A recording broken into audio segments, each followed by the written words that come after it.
Now, Kapitulo 1, versikulo 2, patuloy ang basa. Ang Panginoon ay mapaniguguing Diyos at nangihiganti. Ang Panginoon ay nangihiganti at puspos ng kabuotan. Ang Panginoon ay nangihiganti sa kanyang mga kaaway at siya'y nagtataan ng kabuotan sa kanyang mga kaaway. Ang Panginoon ay banayad sa pagagalit at dakila sa kapangyarihan.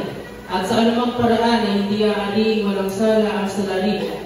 Ang daan ng Panginoon ay sa ipo-ipo at sa bagyo. Amen. At ang mga ulap ay siyang alabok ng kanyang mga paa. Basahin mo ulit. Yes, ang Panginoon ay banayad sa pagagalit. Hallelujah.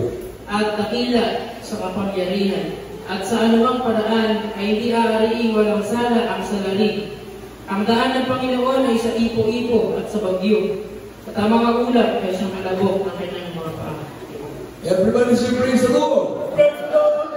Yan, tingnan nyo. Pag masama ang panahon, yan, magpapagpag ng paa ang Diyos.